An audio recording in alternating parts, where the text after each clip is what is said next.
wrestling fans, to another episode of Culture Shock Wrestling Viral. I'm Mike Roycroft, along with my colleague, the story of the year, Mr. Brian Cage. We've got another exciting bunch of matches coming up for you today. Leading off, we are going to have a non-sanctioned match between Mr. Omega himself, Sirus LaVeye, and his protege, Matt Havard. Yeah, and this is a little interesting. Like you said, Matt Havard is Cyrus's protege. A couple of months ago, Cyrus was in a hardcore street fight, a Mossy Head street fight with John Riker, and Havard decided to get himself involved, and Cyrus has taken a little offense to that. It's going to be interesting. Like you said, it's a non-sanctioned match. This is a viral exclusive that happened before the show even began last month in Mossy Head, so it's going to be kind of brutal to watch.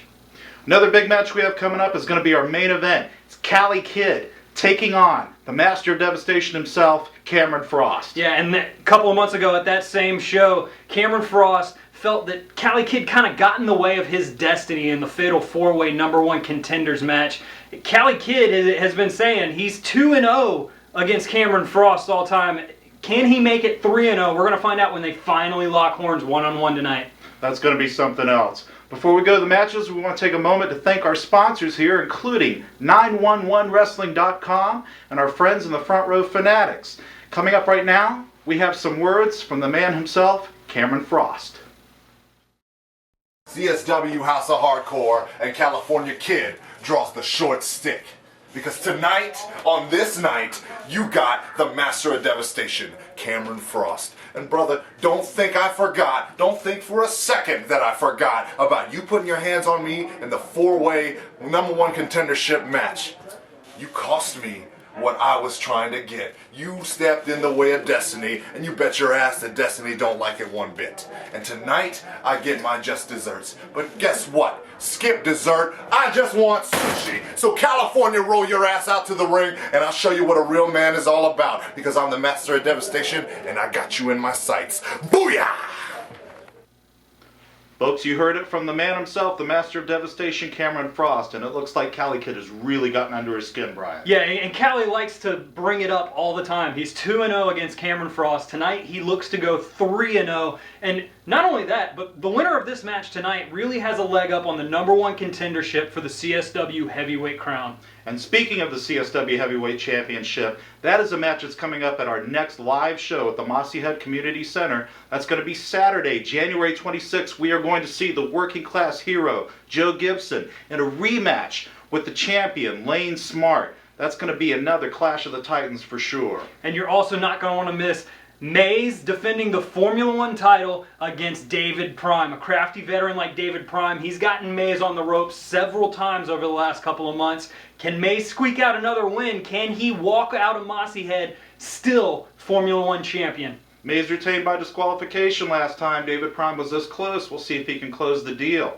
Also coming up on this match is a qualifier for the much anticipated Four Corners of Hell match. That qualifying match will include the Master of Devastation, Cameron Frost, taking on John Riker. Yeah, and if you've never seen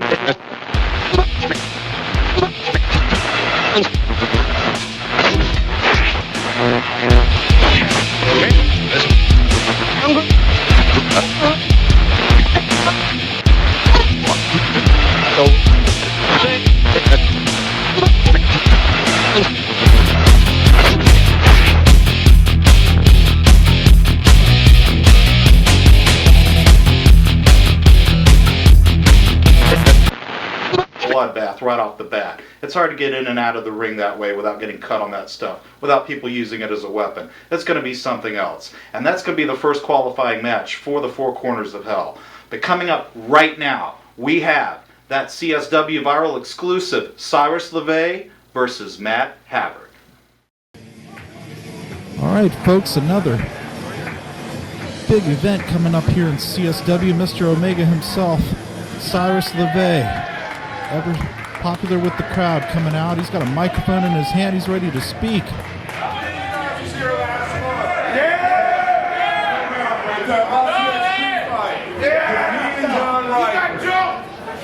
Matt Havard jumped my ass from behind.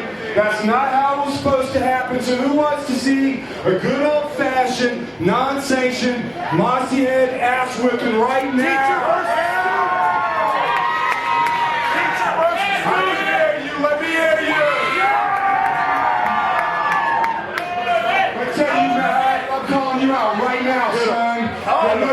out there. Can we get the ass whooping that belongs to you, boy? Certainly this issue with Matthew Havard has become personal with Cyrus. No doubt it. Like you said, Havard jumped in front, and we're going right now. This match is not sanctioned by CSW. You see the referee out there, Tiny Garrett, but there is no rules in this. This is just a fight. Stiff mafia kick from Cyrus. Cyrus would certainly have the experience advantage here, and while there's no slouch in the physique or cardio department, Matt Havard brings that incredible physique with him to the ring.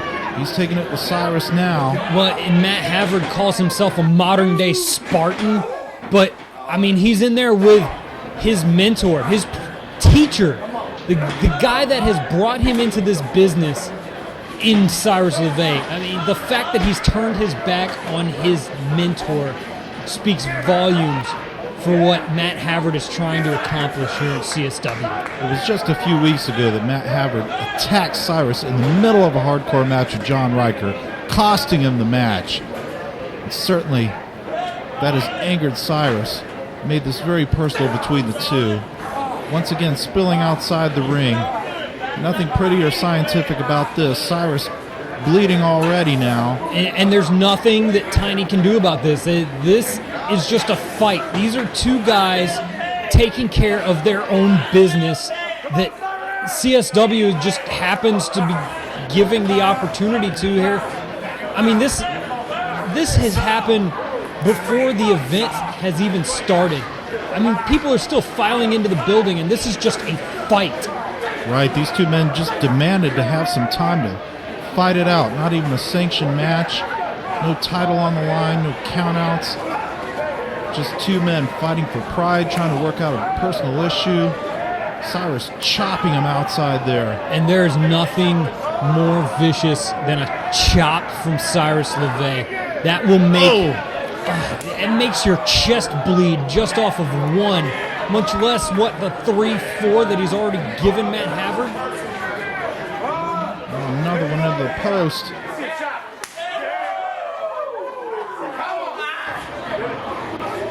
Cyrus with the... Oh! Misses that one. Will Havard take advantage? The torque that he put on that clothesline attempt, his shoulder looks a little out of whack here. Havard working on the back, now on the arm. You gotta wonder if he knows something about Cyrus's back that we don't know. If he's taking advantage of an injury of some kind. Pulling in the arm bar. And oh my goodness. That's what we're talking about, taking advantage. You saw Cyrus hit that post with full force, full torque. You got to think it's got to do something to damage that shoulder of Sirus LaVeye. He's pulling him into a modified butterfly. Well, if it wasn't damaged before, he's certainly doing damage now. That is certainly not a position the human body is meant to be put into. Havard really torquing on it now, putting his strength, his leverage into it, kicking Cyrus at it. Tiny is calling for the bell. He's trying to break this up, and Matt Havard is having none of this. It's even taking a swipe at Tiny. Tiny trying desperately. Havard just vicious. Now you see the locker room empty out. I mean, look at this on the replay. Oh, there you see the shoulder separating. I mean, that's what it looks like to me. It looked like a separation from the moment he hit that post. No doubt about it. Havard capitalizing on that, putting unbelievable pressure there on the upper body. And now we see the aftermath of this.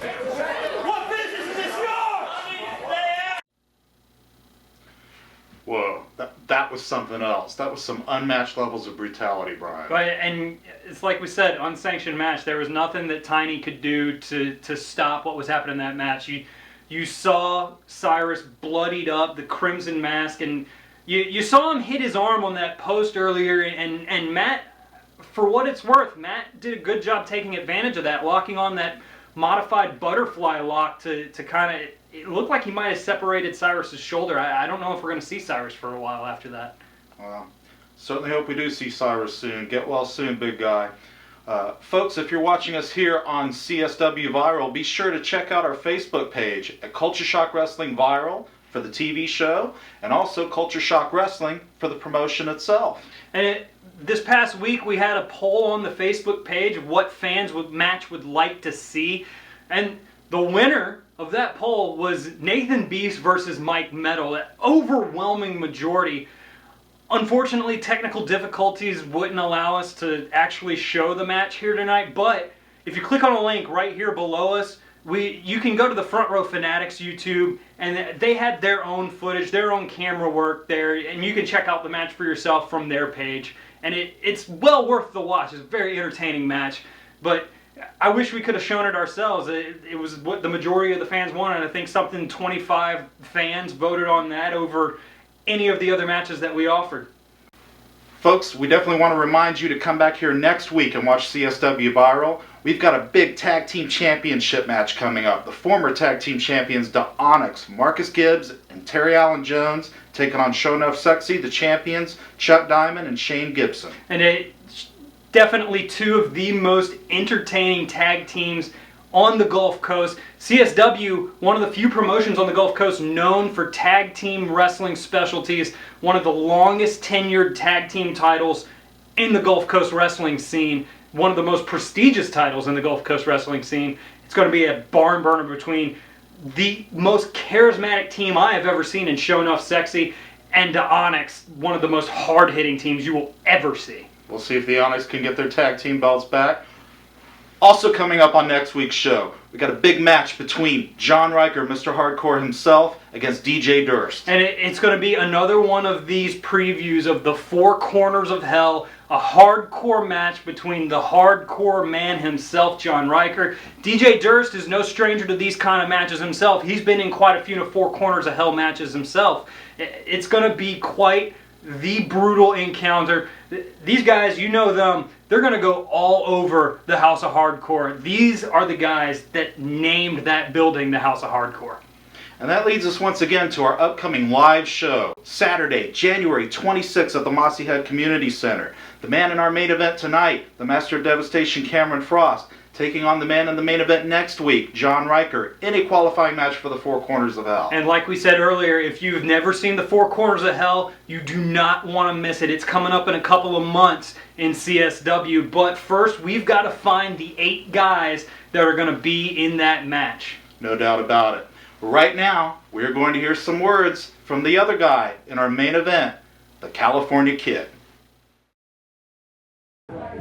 Cameron Frost, a so-called icon of the House of Hardcore CSW. But let's talk about reality. Let's talk about the California Kid.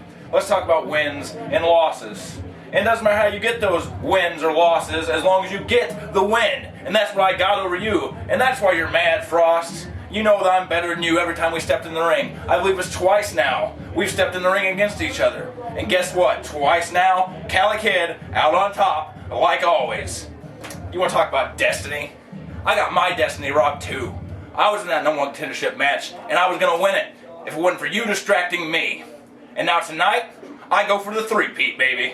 1, 2, 3, your shoulders on the mat after, a brutal kick to the face via the Cali Kid. Frost, I'll see you tonight, pal, and you ain't going to be happy by the time the night's over.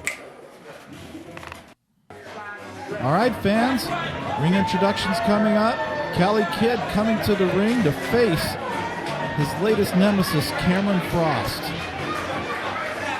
Really riling up the fans here. He's asking for the mic now.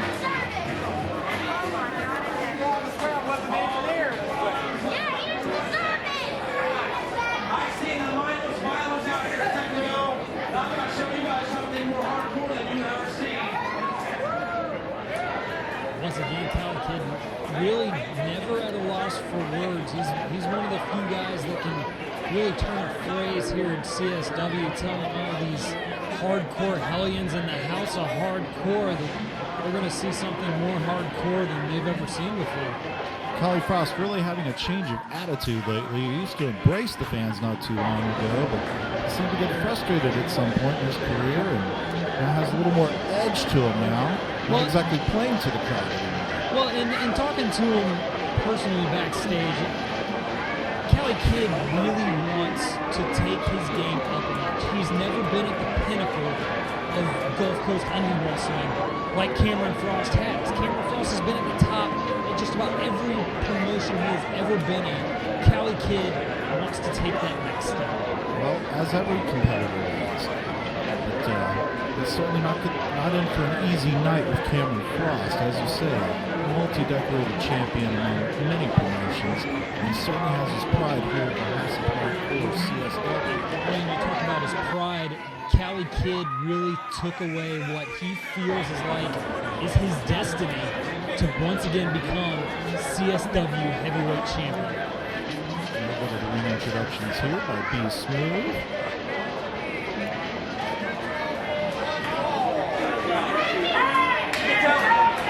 Introducing first outside the ring, hailing from the LBC, Long Beach, California, the California Kid.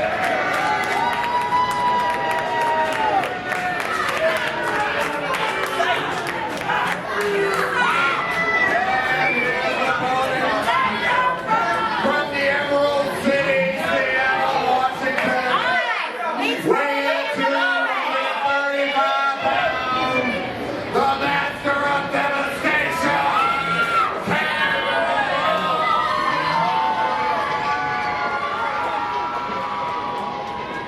Cameron Frost, of course, very popular here at the House of Hardcore.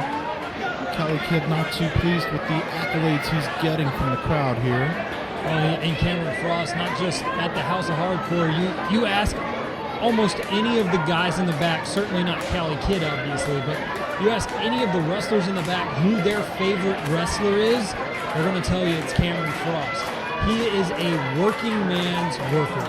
Cameron Frost certainly always at the top of his game, always ready to have a great match with any style of competitor. In this particular instance, Cali Kidd giving away size as well as experience to Cameron Frost. Yeah, but Cali is one of those guys that he is a thinking man first. He likes to have a game plan with. And you see it right here. I mean, stalling on the outside of the ring, he wants to get into Frost's head early. Like we said, he's 2-0. Like he likes to say, 2-0 against Cameron Frost. He wants to make it 3-0 here tonight. You have to wonder how effective this is being psychologically to a veteran like Cameron Frost, who's certainly used to these kind of tactics. Perhaps getting a little more angry, a little more prone to make a mistake, but he flips Cali Kidd in, and he's on the offensive already.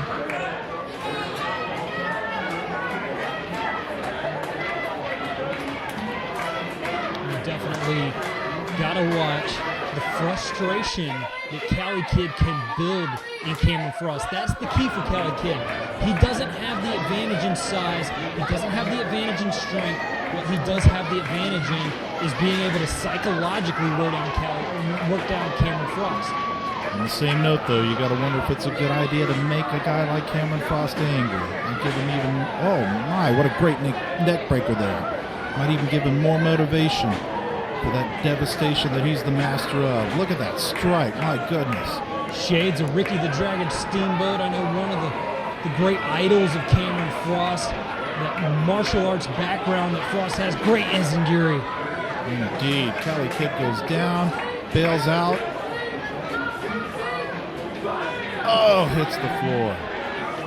Obviously feeling the effects of that series of strikes and kicks by Cameron Frost. And I'll be the first one to tell you, when you're in there with Cameron Frost, taking a punch or a kick especially from Cameron Frost isn't like taking a punch or a kick from a typical wrestler. Cameron Frost has some of the hardest, some of the stiffest kicks you will ever see. Cali Kidd now trying to take to the air, but the veteran Cameron Frost catching him. Oh, face down once again. Once again, there you see the kicks wearing out the midsection of Cali Kidd, and you see he likes to set up this Mexican stretch that he likes to do. Definitely one of the more signature moves that you see Cameron Frost do. Also known as the surfboard, he's got him set up for it. Oh my, stretching his ligaments in all four directions there. I've been in this move. It's very hard to get out. It's almost impossible to get out of, especially when you got somebody with the arm and the leg strength like Cameron Frost has. No doubt, a show of strength. Look at him, practically doing push-ups with the guy. I'm trying to lock in an armbar here. We'll see if we get a submission early on. Cali Kidd, smart, getting to the ropes, getting away from Cameron Frost, and once again stalling for time. And that's what we talk about, the mind games that Cali Kidd has to play with Cameron Frost. He has to get in his head. You talked earlier, it might not be a good idea to get Cameron Frost mad, but I mean, I gotta say something to the contrary. You get into his head like that, and it's really gonna take Cameron off of his game plan. If you can get into his hand, you get him frustrated, then that really has got to play into the Cali Kidd's advantage. No doubt about it. That's a good argument. He'd be a lot more prone to error if he gets frustrated in there. Isn't thinking methodically, but thinking emotionally instead. And Cali Kidd grabs a leg, takes the advantage outside the ring. You see the crowd scatter a bit. I can tell you from first-hand experience, front row can be just a little bit of a hairy place here at CSW once they spill out of the ring. And there you see Cali Kidd taking advantage, throwing a stun gun off the middle ropes, rocking Cameron Frost's jaw. You know, the thing about this match, Cali Kidd's kind of going in this with everything to lose and nothing to gain. As he says, he's already 2-0. He could just take a cheap count-out loss or victory or whatever and still say he's pinned the guy. Cameron Frost is here with something to prove. Yeah, but Cali Kidd really, I mean, taking a count-out, taking a disqualification, I mean, I don't think that's going to play into his game plan. He's 2-0. A count-out means a loss. A disqualification means a loss. That 2-0, that goose egg that he has on Cameron Frost means more to him than anything. And especially the fact that, I mean, the winner of this match really has a shoe-in for a heavyweight title shot down the road. And that's what we were talking about earlier. Cali Kidd wants to reach that pinnacle that Cameron Frost has been at. Cali Kidd has not been at the top of the mountain the way that Cameron Frost has everywhere he's been. No doubt about it. These two competitors were previously in a four-way #1 contendership match for the title that Joe Gibson ended up coming out on top of. And you got to figure whoever wins this match gets an advantage for a shot next time at the champ. Definitely. And that's the ultimate goal, is you want to be on top of the mountain. You want to be the guy to beat in Culture Shock Wrestling. And both of these guys, Cameron Frost has been to the top of the mountain, but just saying that you've been there is not enough. You want to get back there. You want to stay there. For Cali Kidd, just going out there and putting on match of the night performances isn't enough unless you have that gold around your waist. And you can see how personal this is. I mean, normally both of these guys, very technical wrestlers, but they're going for the kicks and the strikes and the punches. This has gotten very personal between the two. It's quite an issue here. No doubt. You see the low blow there from Cameron Frost. I'm surprised the ref hasn't stepped in and wondered about it. And he dumps Cali Kidd back to the outside. You got to think, is Cali going to take his time here, or is Cameron going to get him back into the ring? I don't think he's going to let him. He's on him like a lion at this point. Cali Kidd turning around. Oh, right into the wall there. Cameron Frost in some trouble on the staircase. And that's one of the beauties of Culture Shock Wrestling, this small building that is the House of Hardcore. Everything comes into play. The walls, the windows, that iconic post at ringside. Nothing is out of bounds as long as you're in the ring by the 10 count. DDT on the apron there. I don't think I've ever seen that move done quite that way before. Cali Kidd, though, taking advantage as Frost enters the ring again. Now he's got him in the corner. Referee trying to break it up. Snapmare by Cali Kidd. Let's see what he does. Of course, getting the big man down with that size advantage that he has. Cutting off the circulation of Cameron Frost, and part of this is part of the mind games. Not only the mind games that Cali Kidd has to play, but cutting off the circulation, it really affects the mindset of Cameron Frost. Without that blood flow to the brain, he's not able to process what's happening in this match quite as effectively as he normally would. thinking from the perspective of Cameron Frost, and as you said, getting the man upset on a personal level, how would you approach this match during the shows? As Cameron Frost, the main thing is to focus on what you're here to do. Cali Kid has 2 wins over him. You cannot get yourself disqualified. You cannot let him get a cheap win or a cheap count out. You have to do what you do best, and that is be the best in the Gulf Coast wrestling scene. Cameron once again pounding him face down, hitting him with strikes and kicks. And a stunner, reverse kick.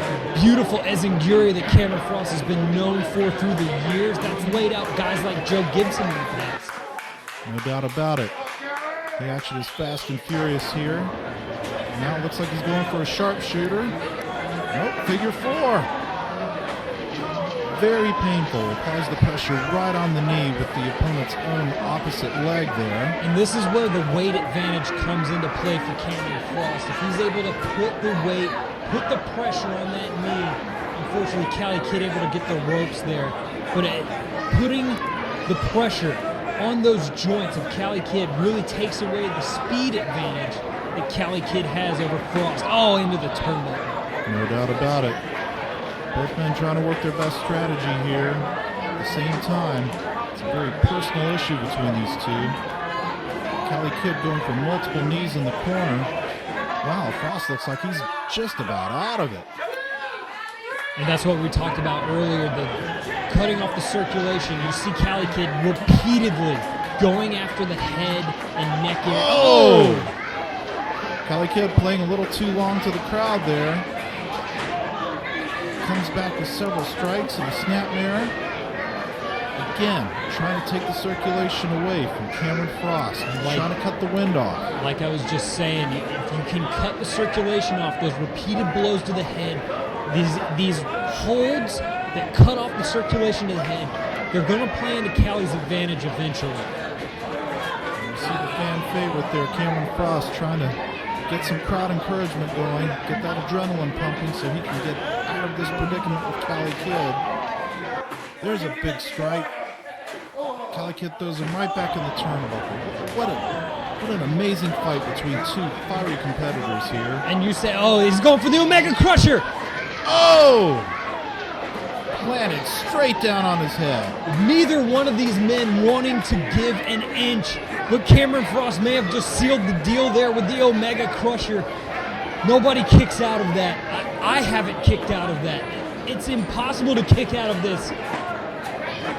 Oh, gets to the ropes just in time. Cali Kid always aware of where he is in the ring. I don't see how Cali Kid was able to have the wherewithal to get out of that. Once again, nothing but the toughest of competitors here at Culture Shock Wrestling. See Cali Kid trying to make a comeback. Cameron Frost right in there with him. This could go either way, folks. Back and forth they go. Just stiff shot, still tripped up by Cali Kid. He's not going to pin him that way. Cameron Frost tries the same. Just an example of the back and forth. Oh! Super kick. Wait. Second super kick. Could this be it? You've got to be kidding me. Cali Kid goes 3-0 against the master of devastation, Cameron Frost. Oh my. I mean, we just saw a fight. There's no words to describe what we just saw. That's going to go to the top of his resume for sure, the Cali Kid. Getting 3 straight over Cameron Frost. There you see the Omega Crusher. Not a lot of guys kick out of that, but the 2 super kicks, the fact that he was able to hit 2, there you see it right to the side of the temple, the knockout blow. Great shot. Got to give it to Cali Kid. It wasn't dumb luck. He was in there toe-to-toe with one of the greatest in the area, and he came out on top. But I'm sure we will see Cameron Frost live to fight another day. Oh, now Cali Kid adding insult to injury, attacking him after the match and bailing. I mean, there's nothing else you can say. Both of these guys went toe-to-toe with each other. Wow, fans, you just saw a super contest between Cali Kid and Cameron Frost. Took him 2 super kicks. The Cali Kid pulled off the impossible. He went over on the Master of Devastation. Yeah, and like you said, back and forth the whole match. Cali Kid kicking out of the Omega Crusher. It took 2 super kicks to get Cameron Frost on his back. But regardless, Cali Kid walks out, and you saw the look on his face. Almost a look of disbelief, but regardless, Cali Kid walks out 3-0 against the Master of Devastation. That really slows down the momentum that Cameron Frost was having towards getting another shot at the CSW title. You got to believe Cali Kid has now moved up the ladder a slight notch ahead of Cameron Frost. And speaking of the CSW heavyweight title, coming up at our next show, January 26th at the Mossy Head Community Center, we're going to see a rematch between the working class hero Joe Gibson and the champion Lane Smart. And you're also not going to want to miss the Bruiserweight Maze defending his Formula One title once again against David Prime. Prime, a very crafty veteran, very hard-hitting. Can Maze walk out of Mossy Head once again, Formula One champion, or does David Prime have his number? And once again, the excitement builds for that 4 Corners of Hell match coming up. We have a qualifying match between Mr. Hardcore himself, John Riker, and the man you just saw, Cameron Frost. But another man you saw earlier in the show, Mr. Sirus LaVeye, luckily he's come to his senses after that brutal beating a little bit, had to gather himself, and now he has a few words for Matt Havard. Yeah, Mr. Omega, Sirus LaVeye here. Looking like a damn assault victim. Let me tell you something, Matt Havard. I'll give you just this much little bit of props. You did learn well under me. But let me tell you something, son. It doesn't matter whether it's a CSW in January, February, March, April, or May. Because I'm not going to be cleared for January. So in February, son, you bring the violence to the House of Hardcore. You bring the violence to Mr. Omega. And I will teach you a lesson in violence you will never forget. I'm going to separate your head from your shoulders by teaching your skull a lesson in the hardness of my boots. So you show up to Culture Shock Wrestling in February. You look in my eyes. You think Omega's gonna be here? You think Sirus will be here? You show up. It's your funeral. It's your funeral. Wow, fans, uncharacteristically emotional promo from Sirus. He is really ready for revenge against his former protege, Matt Havard. We certainly wish him a speedy recovery, but Matt Havard is going to have hell to pay. Yeah, no doubt. Matt has gotten under Cyrus's skin so much so that Cyrus has got his sights set on revenge. We want to wish him a speedy recovery, but one thing we don't want to wish is for any kind of solace for Matt Havard. He's better know that he's got a target on his back from Mr. Omega. No doubt about that. We want to remind you once again, fans, that our next live show is January 26th. That's Saturday night at the Mossy Head Community Center. You're going to see a heavyweight title match between Joe Gibson and Lane Smart. And you're also going to see the Formula One title match between Maze and David Prime. Coming up next week, right here on CSW Viral, folks, you're going to see a tag team championship match. The defending champions, Show Enough Sexy, Shane Gibson and Chuck Diamond, defending against the Onyx, former tag team champions themselves. And also, we've been talking about it all night, the 4 Corners of Hell. You're going to see a preview of that next week when you've got Mr. Violence, John Riker, going up against DJ Durst in a hardcore street fight. One of the more brutal encounters you will ever see. 2 of these guys that are no stranger to the 4 Corners of Hell, giving you everything they got. No doubt about it. Just a glimpse of things to come when things culminate in that brutal, barbed wire 4 Corners of Hell match coming up at Culture Shock Wrestling. But until next time, please watch us here on CSW Viral. I'm Mike Roycroft. This is the Story of the Year, Brian Cage. We thank you for watching. We'll see you next time.